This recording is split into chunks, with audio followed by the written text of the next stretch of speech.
Hai, Assalamualaikum. Okey, kali ni saya nak kongsi kisah tim Go Gramatik di mana dia ni bekerja mengajar tahfiz. So sambil-sambil dia mengajar tahfiz, dia uruskan 8 kereta sewa menggunakan sistem Go Gramatik dan dalam masa 9 bulan beliau dapat menjana pendapatan sewa sebanyak RM78,950 dan untung RM44,555. Okey, ini adalah Facebook dia. Nama Facebook dia Kereta Sewa Rental Car Hulu Kelang, Ampang KL. So ni kereta-kereta yang dia ada. So dia uruskan 8 kereta lah. Tapi daripada 8 tu, 2 saja kereta dia sendiri, 6 lagi dia pajak lah.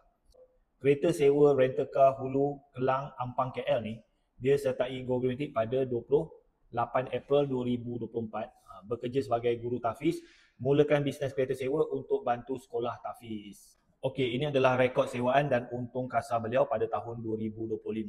Januari sewaan dia 13,160, untung dia 9,830.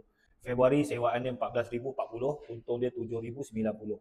Mac sewaan dia 19,950, untung dia 7,905. April sewaan dia 5,770, untung dia 3,230. Mei sewaan dia 9,340, untung dia 6,040. Jun sewaan dia 5,320, untung dia 4,240. Julai sewaan dia 4,360, untung dia 3,490. Ogos sewaan dia 2,700, untung dia 1,670. September sewaan dia 4,310, untung dia 2,060. So daripada Januari sampai September 2025, dia punya jumlah sewaan dia adalah RM78,950 dan untung dia RM44,555. Okey, macam mana sambil-sambil mengajar tahfiz, sambil-sambil buat kereta sewa.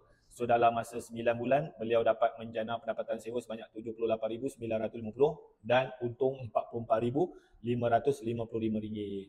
Okey, so dekat sini ada tak sesiapa yang nak belajar macam mana nak buat duit daripada bisnes kereta sewa dengan Go Gramatik?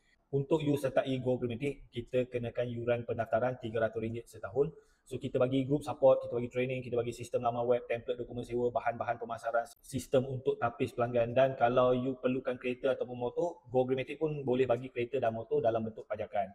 Alright, tak kisahlah you ada kereta ke, tak ada kereta ke, mengajar tahfiz ke, kerja kerajaan ke, kerja swasta ke, suri rumah ke, tak ada kerja ke, duduk kampung ke, duduk bandar ke, tak duduk Malaysia pun boleh buat bisnes kereta sewa ni dengan Go Gramatik. Alright, so kalau you nak join Go Gramatik, you komen nak join, you screenshot video ni, you pergi dekat saya punya bio, you message saya cakap nak join tim Go Gramatik. Like, follow, komen dan share kalau nak belajar macam mana nak buat bisnes kereta dan motor sewa dengan betul. Boleh.